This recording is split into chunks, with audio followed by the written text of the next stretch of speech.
Welcome to the Whitwam Wealth Real Estate Podcast. On today's episode, it is a special episode because this is our 100th episode. I'm so glad that you've joined us for the Whitwam Wealth Real Estate Podcast. We've put together some clips from throughout our 100 different episodes that I think will bless you today and help you as real estate investors. Welcome to the Whitwam Wealth Real Estate Podcast with Scott Whitwam, your blueprint to financial abundance. Settle in as we explore the mindset and methods for wealth building through real estate. All right, welcome back. Today we're talking about why real estate. And I think the first thing that we need to talk about is that real estate has a function, or it is something that not every investment is, and that is it's a tangible asset. With real estate, you can literally lay your hands on it. You can walk out to a property, you can open the door, you can go up the elevator, whatever the case may be, real estate is a tangible asset. Is be smart. There's two things you can do. You can be smart or you can be risky. And so if we say be smart, what does that really mean? It means don't do something that you don't have any experience in. It's so easy just to say, well, I'm going to wait till the market gets better, or I'm going to wait till the market gets worse. I'm going to wait till this happens. I'm going to wait till that happens. But waiting, it does not help a real estate investor. Real estate investors need to be proactive. You need to figure out what's going on in the market now. You need to start figuring out your positions, where you want to go, what you want to accomplish now. Since this is passive investment strategies that we're talking about, how involved do you get on any given investment project? Since, like I said, it is a passive investment. Well, I am the type of person that I got to see what I'm investing in. I want to look at the property. I want to see what the deal is. I want to know what the terms are right up front. And when I do that, and I feel more comfortable with that, I want to make sure that project succeeds. Talk about wealth building mindset for real estate investing, because a lot of times when I'm talking to people about getting involved in investing, they really haven't developed the way of thinking, the real estate mentality. They haven't even developed a wealth building mentality. A lot of times I have people, and this is true in any industry, it doesn't matter whether it's car buying or whether it's grocery shopping, you get a lot of looky-loos. You get people think, oh boy, I'd like to get involved in real estate. I watched this video or I talked to this person and I think I could do that. But they really haven't taken the time to learn what they need to know in order to be successful. So what is condition credit? A condition credit is where a seller agrees to provide a concession, and in this case, monetary reduction or offset to an investor due to the condition of the property. Condition credits are very common in all real estate transactions. Someone makes an offer on a home to live in, and during the inspection finds that the roof needs to be replaced. The seller, instead of replacing the roof, will give a condition credit or concessions to a buyer in some amount that is negotiated between the parties. But you got to be aware that very often, a seller may require some upfront payment to cover things like moving expenses, maybe their down payment on a new rental home, storage fees, sometimes some personal or family member loans that they've got to take care of before they can actually convey the house. All of this is negotiable. And the more motivated a seller is, the closer you get to a seller's need to move out.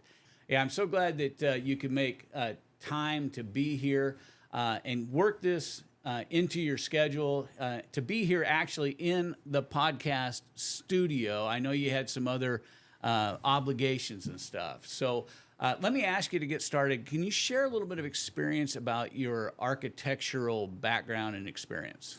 Sure. Okay, well, in '92, I was a freshman in high school in Omaha, Nebraska, and that's where I started to learn AutoCAD, which is the software that I use to produce plans and pretty much draw anything I desire, I guess.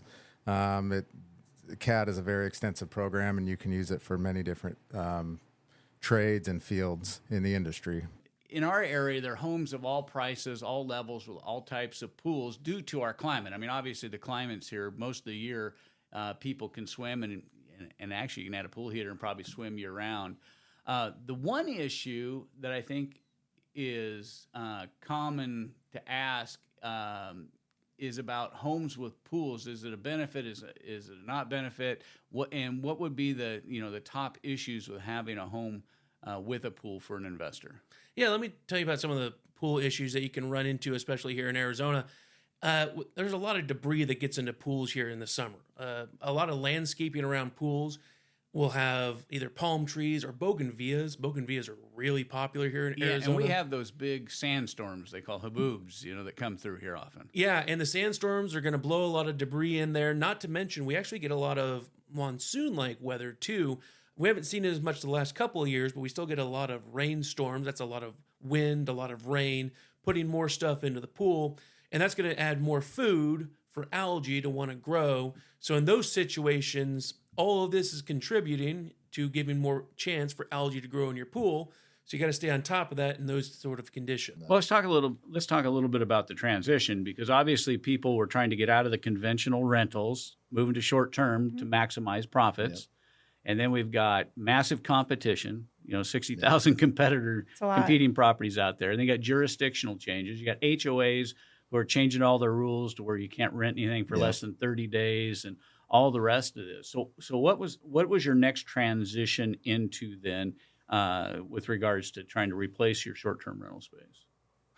So we actually got a call from a colleague, Brandon Simmons. Oh, okay. Who knew that we were doing the short-term rentals and was kind of seeing the struggles that were going on. And he said, hey, I think you need to talk to this guy. His name is Ellis. He works for Pad Split, and he has to do with co-living. And so Brian and I, when we first heard about it, we were like, co-living? What is this? Yeah, I still am a strong person. I mean, you can't be in business and not be a strong person. No. But my motivation is not all about what can I get from you. Yeah. But it's how can I help you? Because if we help each other. Yeah. And that's why I look at when I'm doing business, whether I'm doing a flip, whether I'm buying a home. How many times have I gone in and somebody is getting ready to go into long-term care and they've got to sell this home and it's just a disaster. Mm-hmm. I mean, the whole situation. Majority of our homes. So now I'm looking at how can I help you? This is the last financial thing you're going to get in your life.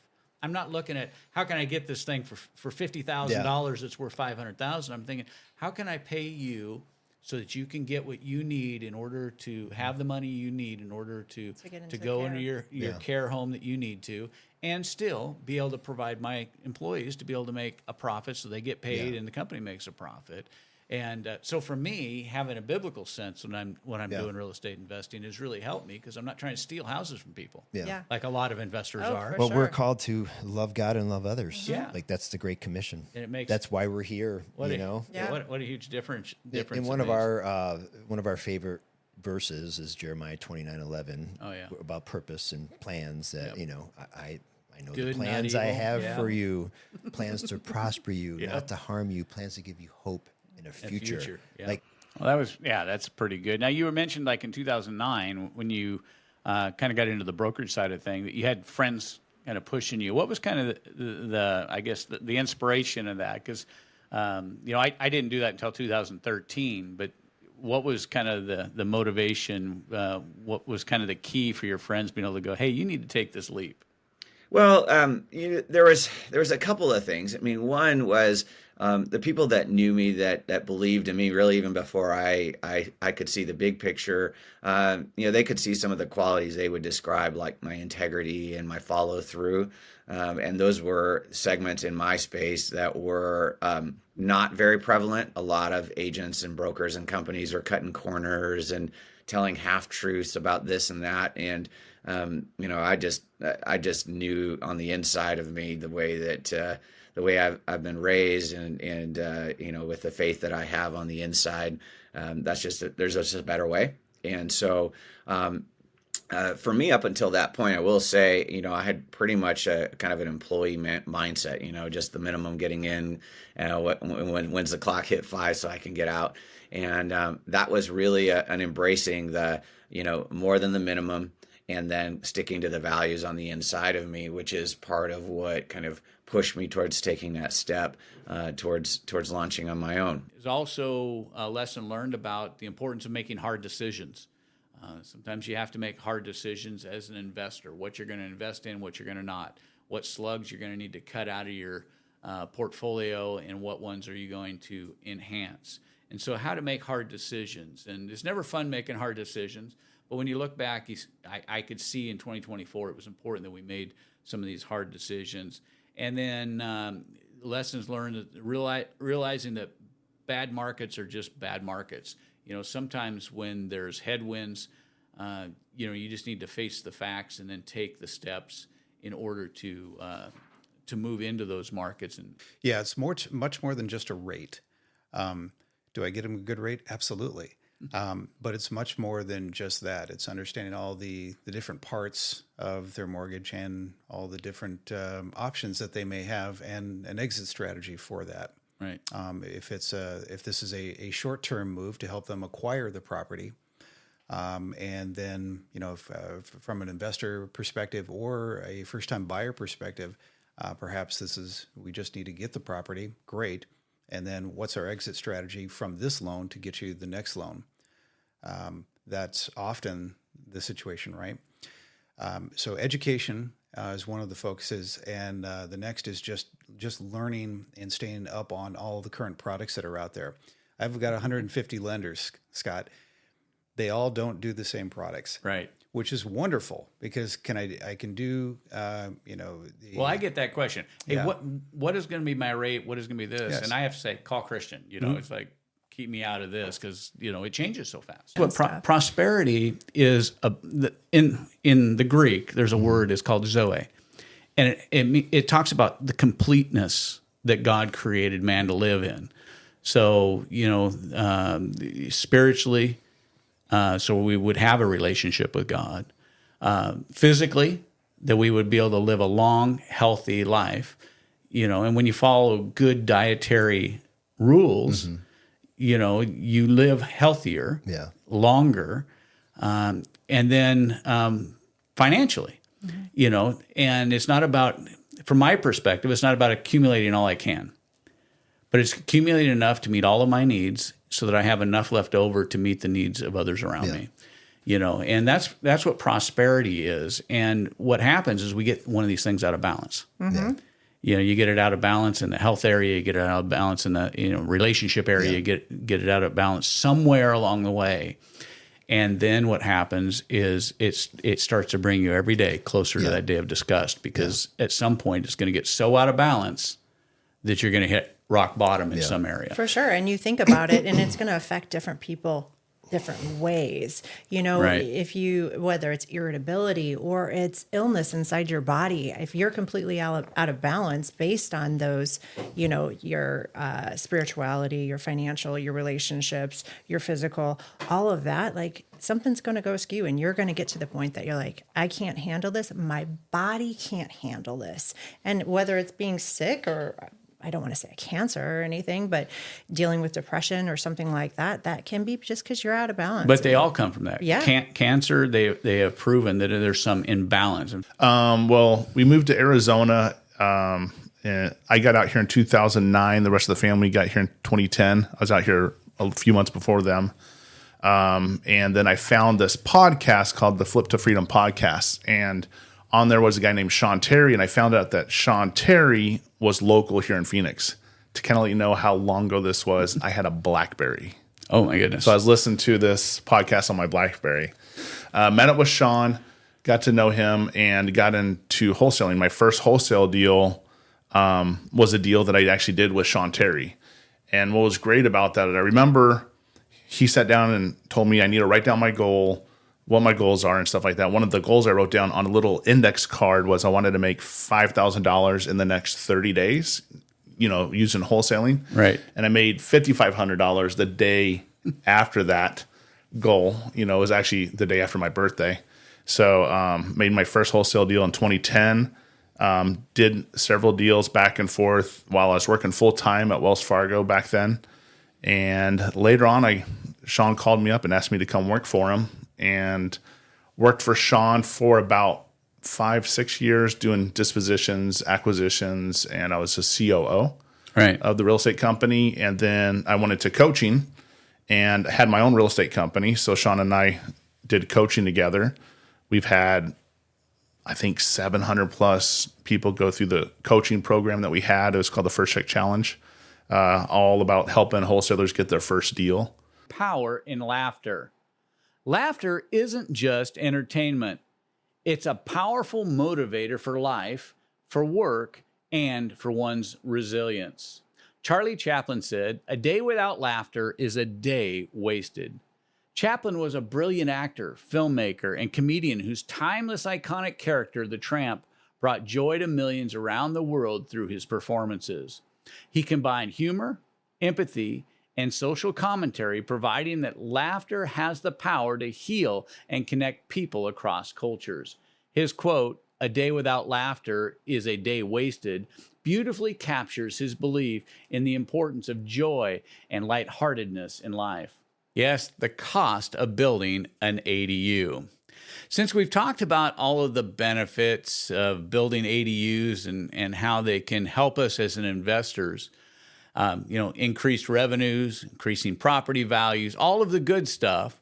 Since then, we've received a bunch of questions about the costs of building ADUs. What does it cost to put one of these on your property? What does this cost to leverage this additional asset on our properties? So if you're intrigued by the possibility of adding value, you're likely saying, how do I, maybe convert a shop, a garage, or just build an ADU on the land that I have? So we're going to tackle some of the common questions today. Specifically, how much does it cost to build one of these things? It's not like a blow-up house. You can go down to your True Value hardware store or whatever and get one and just, boom, you're done. Welcome back. I'm Scott Whitwam, and on today's podcast, our topic is 2026 Vision, key areas every real estate investor must watch. On today's episode, it's about looking ahead, skipping hype and guessing and strategic ignorance. So whether you're a buy and hold investor, a flip investor, whether you're investing in short-term rentals, 2026 will reward preparation and punish complacency. This will be due in great part to behavior shifts, governmental policy and pressure, capital markets, technology, and added risks. These things separate reactive investors from the resilient ones. Managing risk may not sound sexy, but it can deliver profits in good times, and it can keep profits in the down times. For the coming year, part of our focus should be on some of these risk-adverse moves, developing strong reserves, well-developed leverage plans. If your plan only works in a high market, then you have lots of downside risk. If it only works when everything is great, if there's a market reset, now all of a sudden you have all of this risk. And we saw that happen quite a bit for investors in 2022 and 2023. Diversification, not division. There's a difference in diversifying risk class versus dividing your investing into multiple companies with multiplied expenses. So sometimes when we talk about diversification, people think, well, that just means that you add another division and now you've got duplicate costs and expensive. But if we can just diversify it and build it into the same framework we are so that we can create revenues from a similar source, then I think that it brings our profitability up and it can help hedge against certain downturns within this market that we're in, real estate investing market that we're in, and always have good exit strategies and consider this with regards to multiple market conditions. What would my exit strategy be if the real estate market is at its best? And what would my exit strategy be if the real estate market is its worst? And for years, I've been going into investments like that and making sure that we had downside coverage in addition to having upside goals. So the one thing that always stays consistent is that there will always be change. So remember the what if. What if interest rates go higher? What if the rental market flattens? What if leverage tightens or you need to get out of a property fast? See, wise investing is planning for survival than having a plan that operates at scale. So for 2026, let's pay attention to the details that other people ignore. Adapt faster than the market. Work on building an investing business, not just a portfolio. Hey, I want to thank you for listening. If you found today's episode interesting, be sure to subscribe, leave us a review, and share it with another investor who could use to hear this information. That's all for this episode. Thanks for joining the Whitwam Wealth Real Estate Podcast. Be sure to check out our previous episodes on real estate investing topics. I'm glad you're part of our growing real estate community. You can always find the Whitwam Wealth Real Estate Podcast on Apple Podcasts, Spotify, iHeart Podcasts, YouTube, or wherever you enjoy listening to podcasts. This is Scott Whitwam. Be sure to join me on our next episode of the Whitwam Wealth Real Estate Podcast, where we're wealth building through real estate.